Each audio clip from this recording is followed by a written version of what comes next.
नमस्कार दोस्तों। कार्तिक मास अध्याय 13। दोस्तों, आज आपका दिन शुभ और मंगलमय हो और इसके साथ ही मैं आज आपको कार्तिक मास महात्म्य के आगे का अध्याय सुनाने जा रहा हूँ। लेकिन उससे पहले हम इस कथा को सुनने से पहले आज हम आपको श्री विष्णु जी के जन्म की कथा से करते हैं। इसकी शुरुआत हम यहीं से करेंगे। तो चलिए जानते हैं श्री विष्णु जी का जन्म कब हुआ था। भगवान श्री कृष्ण का जन्म भादो मास की कृष्ण पक्ष की अष्टमी तिथि को मध्यरात्रि के समय रोहिणी नक्षत्र में हुआ था। ये तो सभी को पता है कि कृष्ण जी ने माता देवकी के गर्भ से जन्म लिया है, जिसके बाद उनके पिता वासुदेव जी उन्हें नंद बाबा के यहाँ छोड़ गए थे, जिसके बाद उनका लालन पालन यशोदा मैया ने किया। लेकिन क्या आपको पता है दोस्तों कि कृष्ण जी का नामकरण कैसे और किसने किया था? आइए आज हम आपको बताते हैं। भगवान श्री कृष्ण की दुर्लभ कथा। ऋषि गर्ग यदुवंश के कुलगुरु थे। एक दिन वे गोकुल में पधारे। नंद बाबा और यशोदा जी ने पूरे भाव से उनका आदर सत्कार किया था और वासुदेव देवकी का हाल चाल पूछा। उसके बाद उन्होंने जब गर्गोचार्य से गोकुल में पधारने का कारण पूछा, तब उन्होंने बताया कि वे पास के ही गांव में एक बालक का नामकरण करने आए हैं। रास्ते में तुम्हारा घर पड़ा तो विचार किया कि तुमसे भी मिलता चलूं। जब नंद बाबा और यशोदा जी ने सुना तो उन्होंने गर्ग ऋषि से कहा कि बाबा, हमारे यहाँ भी 2 बालकों ने जन्म लिया है, कृपया करके उनका भी नामकरण कर दीजिए। लेकिन गोगाचार्य ने मना कर दिया। ऋषिगर ने उनसे कहा कि अगर इस बात का पता कंस को चल गया तो वह मुझे जीवित नहीं रहने देगा। इस पर नंद बाबा ने कहा कि आप चुपचाप गौशाला में नामकरण कर दीजिए, हम इस बात का जिक्र किसी से नहीं करेंगे। जब रोहिणी जी को अवगत हुआ कि यदुवंश के कुल पुरोहित आए हैं तो वे भाव विभोर होकर उनके गुणों का बखान करने लगी। तभी यशोदा ने कहा कि अगर गर्गाचार्य इतने बड़े पुरोहित हैं तो हम अपने पुत्रों को बदल देते हैं। तुम मेरे लल्ला को लेकर आओ और मैं तुम्हारे पुत्र को लेकर आती हूँ। देखते हैं कि कुल पुरोहित जी यहाँ जान पाते हैं या नहीं। इस तरह माताएं गर्ग ऋषि की परीक्षा लेने लगीं। दोनों माताएं बालकों को लेकर गर्गाचार्य के समक्ष गईं। लेकिन गर्गाचार्य ने जैसे ही यशोदा के हाथ में बालक को देखा तो वे पहचान गए और कहने लगे कि यह रोहिणी पुत्र है। इस कारण बालक का नाम रोहिणेन होगा। यह बालक अपने गुणों से सबको आनंदित तो करेगा, तो इसका नाम राम होगा। यह बहुत बलशाली होगा, इसके बल समान कोई दूसरा न होगा, जिसके कारण इसका एक नाम बल भी होगा। इस तरह से इसका सबसे ज़्यादा लिया जाने वाला नाम बलराम रहेगा। किसी में कोई भेद ना करने के कारण यह सभी को अपनी ओर आकर्षित करेगा, इसलिए इसका एक नाम संकर्षण होगा। जब ऋषि गर्ग ने रोहिणी की गोद के बालक को देखा तो वे बालक की मनमोहक छवि को देखकर उसमें ही खो गए और अपनी सुध-बुध भूल गए। गर्ग ऋषि जैसे मानो एक जगह खड़े हों। वे नहीं कुछ कहते और ना ही कुछ शरीर की कोई हलचल होती। वे तो बस एक टकी लगाए देखकर बालक को देखते रहे। तब घबराकर यशोदा और नंद बाबा ने पूछा कि बाबा क्या हुआ? तब कहीं जाकर गर्गाचार्य को अपनी सुधि हुई। जैसे ही गर्गाचार्य के कहने हुए कि नंद बाबा, तुम्हारा बालक कोई साधारण इंसान नहीं है, बल्कि यह तो साक्षात। यह कहते हुए जैसे ही गर्गाचार्य ने अपनी उंगली कृष्ण जी की तरफ उठाई, तभी छोटे से नंदलाल ने अपनी लीला दिखाते हुए गर्गाचार्य को आंखों ही आंखों में धमकाया। बाल रूपी भगवान श्री कृष्ण ने कहा कि बाबा, मेरे भेद नहीं खोलना, क्योंकि अगर किसी को मेरा भेद पता चल गया तो लोग मुझे पूजने लगेंगे। मैं यहाँ पूजा करवाने या कैद होने नहीं आया हूँ, मैं तो यहाँ माखन मिश्री खाने आया हूँ। अपनी मैया की ममता की अनुभूति करना चाहता हूँ। अगर आपने सबके सामने मेरा भेद खोल दिया तो मुझे सभी लोग पूजने लगेंगे और मैं मैया के प्रेम से वंचित रह जाऊँगा। लेकिन ऋषि गर्गाचार्य अपने आप को रोक नहीं पा रहे थे। जैसे ही वे दोबारा बोलने के लिए तत्पर हुए, वैसे ही कान्हा ने फिर धमकाया और इशारों ही इशारों में कहा, बाबा मान जाओ, नहीं तो मैं आपकी जीभ यहीं रुक जाएगी और उंगली भी उठी की उठी रह जाएगी। आंखों ही आंखों में कृष्ण जी ने अपनी लीला दिखा रहे थे, परंतु इस बारे में नंद बाबा और यशोदा जी को कुछ मन भान नहीं हुआ। तभी गर्गाचार्य ने कहा कि आपका पुत्र अनेकों नामों से जाना जाएगा। ये जैसे कर्म करता जाएगा उसी के अनुसार इसके नाम होते चले जाएंगे। ऋषि ने कहा कि यह कई रंगों में इससे पहले जन्म ले चुका है, परंतु इस बार यह काले रंग में आया है, इसलिए इसका नाम कृष्ण होगा। लेकिन माता यशोदा को यह नाम बिल्कुल नहीं भाया। उन्होंने कहा कि ये कैसा नाम रखा है आपने बाबा, कोई सरल नाम और आसान नाम बताइए। तब गर्गाचार्य जी ने कहा कि तुम इसे कन्हैया, कान्हा, किशन या किसना कहकर पुकार लेना। यह सुन माता यशोदा के चेहरे पर मुस्कुराहट आ गई। दोस्तों, माता यशोदा जी कृष्ण जी को हमेशा लल्ला या कान्हा कहकर ही बुलाती थीं, ये तो आप जानते ही हैं। कान्हा जी के नामकरण की ये कहानी आपको कैसी लगी, आप हमें कमेंट बॉक्स में अपना सुझाव जरूर बताइएगा। अगर आप सभी को भगवान श्री कृष्ण की कोई और कथा सुनना चाहते हैं तो वह भी कमेंट बॉक्स में हमें जरूर बताएं। दोस्तों, अब हम शुरू करते हैं हम अपने आगे का अध्याय। इससे पहले कि वृत्तांत में आपने सुना था दोस्तों कि किस प्रकार देवर्षि नारद जी ने राजा पृथु को सभी वेदों के बारे में बता दिया था, जो कि समुद्र में जाकर छुप गए थे।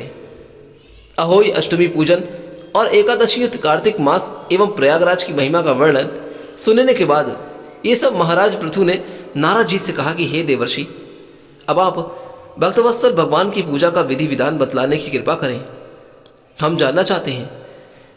तब इस पर नारद जी बोले कि हे राजन, एक पुरातन इतिहास कहता हूं, इसको आप बिल्कुल ध्यान से सुनिएगा।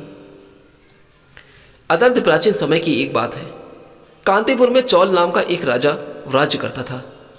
उसके राज्य में समस्त प्रजा सुखी थी, कोई भी दरिद्र, पीड़ित या दुखी नहीं था। राजा के नाम पर उस देश का नाम चौल देश रखा गया। एक बार वह राजा मूल्यवान मणि मुक्ताओं द्वारा भगवान की पूजा करके वही मंदिर पर बैठा हुआ था। उसी समय विष्णु शर्मा नामक एक ब्राह्मण ने आकर तुलसी दल तथा जल से भगवान की पूजा की। उसके तुलसी पत्रों से राजा की पूजा की मणि मुक्ता आदि ढक गए। यह देखकर राजा ने क्रोधित होकर ब्राह्मण से कहा कि हे विष्णु शर्मा, तुमको पूजा का कुछ भी ध्यान नहीं है। मणि मुक्ताओं से की गई मेरी पूजा की शोभा को तुमने तुलसी दलों से ढककर समाप्त कर दिया है। राजा के अहंकार भरे हुए ये कटु वचन सुनकर विष्णु शर्मा ने कहा कि हे राजन, अभिमान के वशीभूत होने के कारण तुम भगवान की पूजा के बारे में नहीं जानते। ब्राह्मण के यह वचन सुनकर राजा ने कहा कि हे ब्राह्मण, तुम दरिद्री हो, इस कारण भगवान की पूजा का क्या जानो। क्या तुमने कभी कोई भगवान का कोई मंदिर बनवाया अथवा कोई यज्ञ आदि किया है? अगर यही बात है तो मैं देखता हूं कि भगवान की भक्ति करके तुम स्वर्ग में जाते हो या मैं जाता हूं। इतना कहकर राजा ने गंगुल ऋषि को आचार्य बनाकर बड़े बड़े यज्ञ आरंभ कर दिए और साथ ही ब्राह्मणों को बहुत सा द्रव्य दान देने लगा। परंतु विष्णु शर्मा सर्वदा की भांति माघ तथा कार्तिक मास के व्रत, तुलसी वन का रोपण, एकादशियों को व्रत तथा ओम नमो भगवते वासुदेवाय मंत्र का सतत जाप करते हुए भगवान की पूजा अर्चना करता रहा। वह उठते बैठते चलते फिरते हर समय भगवान का स्मरण तथा कीर्तन करता रहता था। कार्तिक मास में एक दिन विष्णु शर्मा ने ज्यों ही रसोई तैयार करके रखी, कोई भोजन उठा कर ले गया। उसके बाद उसने व्रत भंग होने के भय से पुनः रसोई नहीं बनाई और भगवान का भजन करते हुए ही सो गया। दूसरे दिन फिर रसोई बनाई और जो ही भगवान का भोग लगाने लगा, फिर कोई भोजन उठाकर ले गया। लगातार 7 दिन तक ऐसा ही होता रहा और इस प्रकार विष्णु शर्मा को निराहार 7 दिन व्यतीत हो गए। विष्णु शर्मा भूख के मारे अत्यंत व्याकुल हो रहा था, परंतु सत्संग का समय भंग न हो जाए इस भय से उसने किसी भी दिन दूसरी बार रसोई तैयार नहीं की। 8वें दिन उसने निश्चय किया कि आज मैं पूरी तरह ध्यान रखूंगा और देखूंगा कि भोजन को उठाकर कौन ले जाता है। इसके बाद उसने भोजन तैयार किया और एक स्थान पर छिपकर बैठ गया।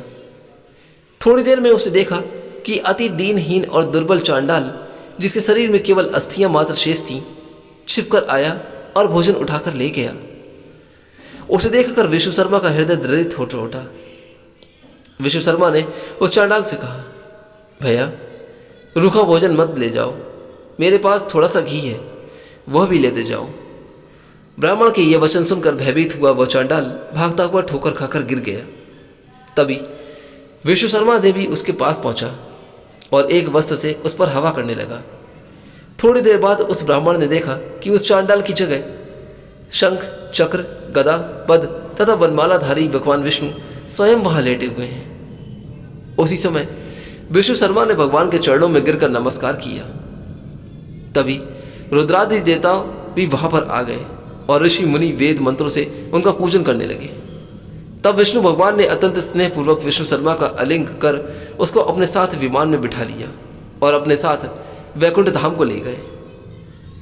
चौल राजा भी यह दृश्य देख ही रहा था। भगवान की विष्णु शर्मा पर यह कृपा देखकर राजा अत्यंत ही दुखी हुआ और उसने आचार्य गुंगल ऋषि को बुलाकर कहा कि यह सब क्या हो रहा है ऋषि जी? जिसके देश के कारण मैंने इतने यज्ञ और दान पुण्य किए वह वैकुंठ को जा रहा है और मैं यहीं पर उपेक्षित खड़ा हुआ हूँ। क्या मेरे यज्ञ और दानादि निष्फल हो गए? इससे यह सिद्ध होता है कि भगवान यज्ञादि से नहीं केवल भक्ति से प्रसन्न होते हैं। आजीवन ब्रह्मचारी रहने के कारण राजा की कोई भी संतान नहीं थी। अतएव अपना संपूर्ण राजपाट, धन संपत्ति आदि अपने भांजे को सौंपकर भगवान मुझे स्थिर भक्ति प्रदान करें। ऐसा कहते हुए राजा यज्ञ कुंड में कूद गया। यह दृश्य देखकर गुंगल ऋषि ने क्रोध में आकर अपनी शिखा उखाड़ ली। तभी से अभी तक चौल देश में भांजा ही मामा का उत्तराधिकारी होता है और गुंगल गोत्र के ब्राह्मण आज भी शिखा अर्थात चोटी नहीं रखते। चौल राजा के अग्निकुंड में गिरते ही भगवान ने प्रकट होकर अग्निकुंड में उसका आलिंगन किया और उसे भी अपने लोक को ले गए। वैकुंठ में भगवान ने विष्णु शर्मा को पुण्यशील तथा चौल राजा को सुशील नाम देकर अपना द्वारपाल बना लिया और इस प्रकार वे दोनों हर समय श्रीहरि के निकट रहने लगे। इसके आगे का वृत्तांत दोस्तों आप हमारी अगली वीडियो में जरूर सुनिएगा। अब आइए मैं आपको सुनाता हूं भगवान श्री कृष्ण की एक बहुत ही दुर्लभ कथा, श्री कृष्ण राम रूपी पारस। कहते हैं दोस्तों कि एक बार कृष्ण नाम ही हर देता है जितने पाप, नहीं जीव की शक्ति कर सके वह जीवन में उतने पाप। भगवान श्री कृष्ण कहते हैं दोस्तों कि जो बचता है मुझको और मांगता है संसारिक सुख, वह व्यक्ति अमृत छोड़कर विष मांगता है, वह बड़ा मूर्ख है। पर मैं तो समझदार हूं, मैं उस मूर्ख को विष अर्थात संसारिक सुख क्यों दूंगा? मैं उसे अपने चरणों की भक्ति देखकर सांसारिक सुखों को विस्मृत कराकर अर्थात बुला देता हूं। इसी तथ्य को दर्शाती एक सुंदर कथा है, उसको ध्यान से सुनिएगा। गौड़ देश में एक ब्राह्मण निर्धनता के कारण बहुत ही ज्यादा दुखी था। जहां कहीं भी वह सहायता मांगने जाता सब जगह उसे तिरस्कार ही मिलता था। वह ब्राह्मण शास्त्रों को जानने वाला वह स्वाभिमानी था। उसने संकल्प किया कि जिस थोड़े से धन व स्वर्ण के कारण धनी लोग उसका तिरस्कार करते हैं, वह उस स्वर्ण को मूल्यहीन कर देगा। वह अपने तप से पारस प्राप्त करेगा और सोने की ढेरियां लगा देगा। लेकिन उसने सोचा कि पारस मिलेगा कहाँ? ढूंढने से तो वह मिलने से रहा नहीं, और देगा कौन? देवता तो स्वयं लक्ष्मी के दास हैं, वे उसे क्या पारस देंगे? ब्राह्मण ने भगवान औगरदानी शिवजी की शरण में जाने का निश्चय किया, जो विश्व को विभूति देकर स्वयं भस्मांग रंग लगाते हैं। वे कपाली ही कृपा करें तो पारस प्राप्त हो सकता है।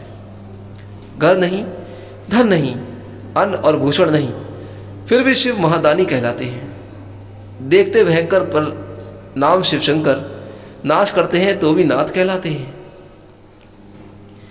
ब्राह्मण ने निरंतर भगवान शिव का रुद्राचरण, पंचाक्षर मंत्र का जाप और कठिन व्रत करना शुरू कर दिया। आखिर भगवान आशुतोष कब तक संतुष्ट नहीं होते। ब्राह्मण की 12 वर्ष की तपस्या सफल हुई। भगवान शिव ने स्वप्न में दर्शन देकर कहा कि तुम वृंदावन में श्री सनातन गोस्वामी जी के पास जाओ, उनके पास पारस है और वे तुम्हें दे देंगे। श्री सनातन गोस्वामी के पास पारस है और वे उस महान रत्न को मुझे दे देंगे। भगवान शंकर जी ने कहा तो वे अवश्य दे देंगे। ऐसा सोचते हुए ब्राह्मण वृंदावन की ओर चला जा रहा था। खुशी के मारे यात्रा की थकान व नींद उसने कोसों दूर चली गई थी। वृंदावन पहुंचने पर उसने लोगों से श्री सनातन गोस्वामी का पता पूछा। लोगों ने वृक्ष के नीचे बैठे अत्यंत कुशाकाय अर्थात दुर्बल कौपीधारी गुदड़ी रखने वाले वृद्ध को श्री सनातन गोस्वामी जी बतलाया। चैतन्य महाप्रभु जी के शिष्य सनातन गोस्वामी वृंदावन में वृक्ष के नीचे रहते थे। भीख मांग कर रोकी सूखी खाते, फटी लंगोटी पहनते और गुदड़ी व करवा साथ में रखते थे। 8 प्रहर में केवल 4 घड़ी सोते और शेष समय श्री कृष्ण नाम का कीर्तन करते थे। एक समय वे विद्या, पद, ऐश्वर्य और मान में लिप्त थे। बंगाल के कर्ता धर्ता थे, किंतु श्री कृष्ण कृपा से श्री कृष्ण प्रेम की मदकता से ऐसे दीन बन गए थे कि परम वैरागी बनकर वृंदावन से ही गोलोक पधार गए। ब्राह्मण ने मन में कहा कि ये कंगाल सनातन गोस्वामी हैं, ऐसे व्यक्ति के पास पारस होने की आशा कैसे की जा सकती है। लेकिन इतनी दूर आया हूं तो पूछ ही लेता हूं, पूछने में क्या जाता है।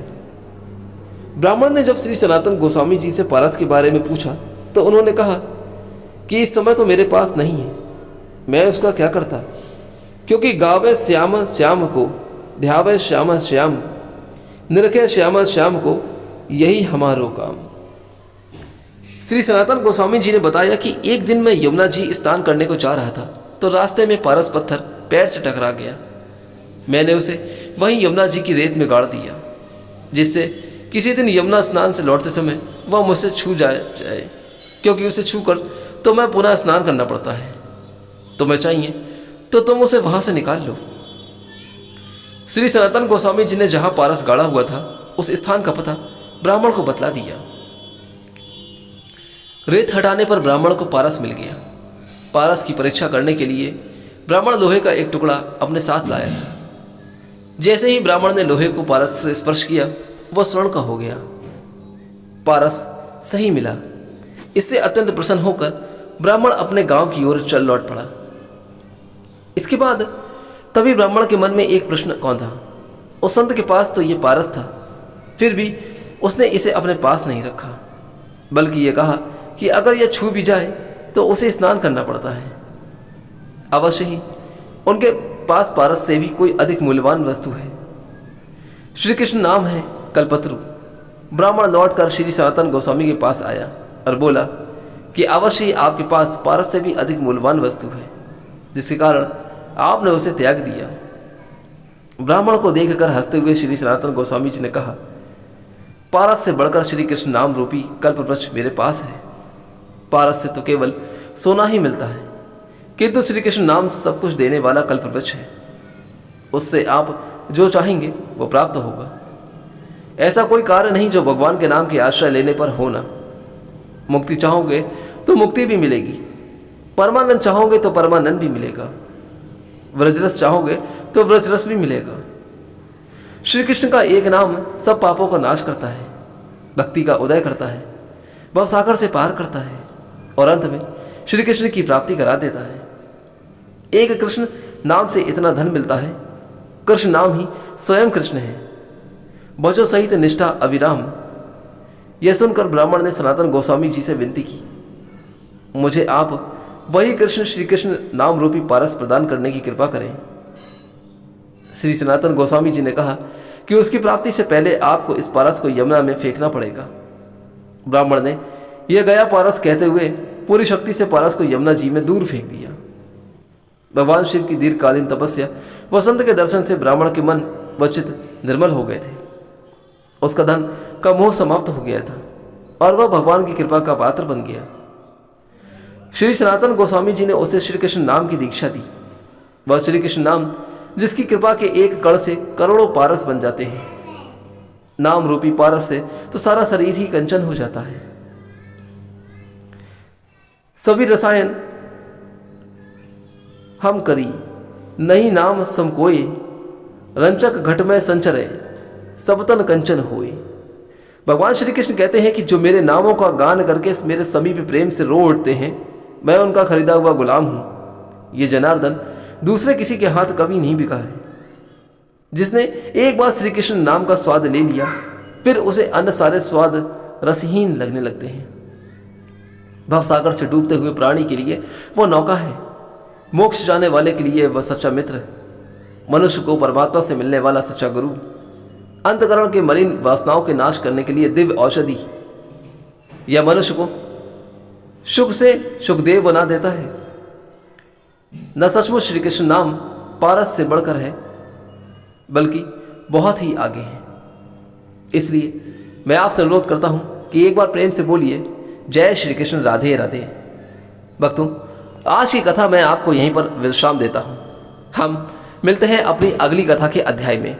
इसका आगे का अध्याय मैं आपसे अपनी अगली कथा में लेकर मिलूंगा। तब तक के लिए आज्ञा दीजिए, चलता हूं यहां से और अनुरोध करता हूं कि यह कथा जरूर आपको अच्छी लगी होगी तो एक बार इस वीडियो को लाइक करके हमारे चैनल को सब्सक्राइब करना बिल्कुल मत भूलिएगा। आप हमारे चैनल से जुड़े रहिए, हम आपको सारी कथा का अध्ययन जरूर करवाएंगे। तब तक के लिए दोस्तों, आप अपने जीवन में खुश और स्वस्थ रहें। कमेंट बॉक्स में एक बार प्रेम से जय श्री हरि, जय श्री कृष्ण लिखना ना भूलें। तब तक के लिए जय श्री राम।